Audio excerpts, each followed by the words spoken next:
Many organizations are asking their information security teams to cut some percentage of budget. Would it surprise you that the idea of cutting the information security budget in any given organization is neither good nor bad without additional context? Before you rise up with pitchforks in the comments section, let's think about the Infosec budget cutting process. This may require a change from traditional thinking. First, cutting the budget successfully usually occurs after a series of pressure tests. Executives and board members will be pressure testing the CISO in the areas of alignment of the budget with the information security strategy. The ability to assess and apply prioritization to cyber risks, and the CISO's ability to set expectations at an executive level. The higher percentage of budget asked to be cut, the more pressure testing of these areas will occur. As such, a pressure test may not be such a bad thing for the prepared CISO. What are the key questions in preparation for this pressure test that a CISO might ask themselves, or the executive team and board should be asking of the CISO when a proposal to cut the budget is on the table? The first question may not be obvious to executives without cyber experience. Is the current budget controls focused, or is it risk focused? Almost every Infosec organization likes to think of themselves as being risk focused. The Infosec organization's actual prioritization is loosely a function of where they spend their money. An easy way to tell is to classify each budget line by the control that the line primarily supports, and by the cyber risk that the budget line addresses. Then calculate percentage of spend by both controls and risk. It won't take a cyber expert to see surprisingly misaligned results with the claimed Infosec priorities outlined in the strategy or program narrative. Misalignment is an opportunity. Next, are the majority of cyber risks being classified as critical? Two relevant sayings that apply here are, when everything is important, nothing is important, and you can only have one first priority. A good way for the board or executive team to discern actual importance is to ask the CISO to stack rank everything marked critical. If the response is, every risk marked critical is equally critical, then kindly offer to stack rank the risks for the CISO, since the items are apparently all equally critical, and it shouldn't matter. If there is pushback, then the conversation can really start as to which risks are more critical than others. Third is a really telling question. Is the Infosec program trying to protect all assets equally? Nothing will drain an Infosec program's resources faster than trying to protect everything everywhere equally. What are assets that really need to be protected?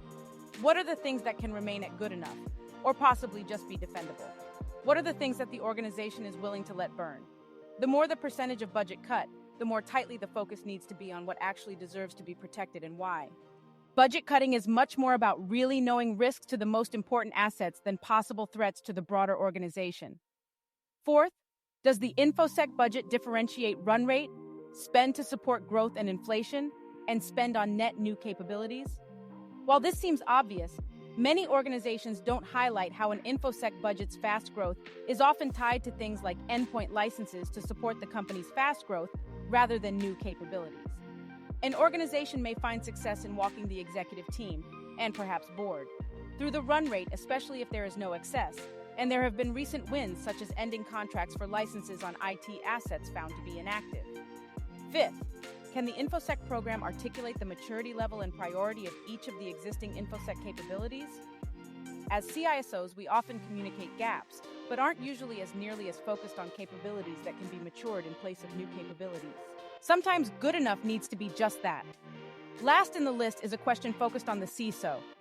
Is the CISO personally invested in a particular budget outcome more than gaining consensus on a budget decision about the Infosec budget across all stakeholders? Tough question that may require some introspection by the CISO, but it is often an obstacle to communications at the executive level. So what options might a CISO have if the budget will be reduced? Some mix of the following might work. Reduce spend across all areas in the planned budget. While this may seem like a reasonable move, especially if the budget cut is small, there are likely some run rate and growth items for which this approach will not work. Enable new capabilities and licenses that you already own in place of new spend. This may not be the ideal solution for your program, but it may be good enough, or even just compliant, which might not be even good enough for your needs. Mature existing capabilities in place of new capabilities. Significant percentages of Infosec maturity work involve definition, process changes, and governance reviews instead of buying new licenses or engaging new services. Focus on buying licenses or services to manage risks only on the subset of crown jewels that need to be protected, instead of broadly across all assets. Probably not the preferred solution, but still very defendable, at least until the next budget season. If the budget cut is severe, and you believe there is a strong resulting risk of a breach, you might consider clearing all proposed budget line items that do not directly manage the severity and negative outcomes of an inevitable breach to an organization's reputation. Circling the wagons around the foundations of encryption of sensitive data, managing local admin, vaulting credentials, and incident response may lower your risk exposure.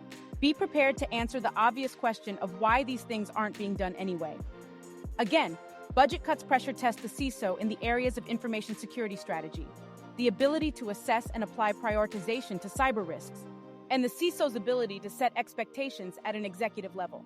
The questions and approaches in this video may reveal disconnects in the Infosec spend. If so, that wouldn't be a bad thing.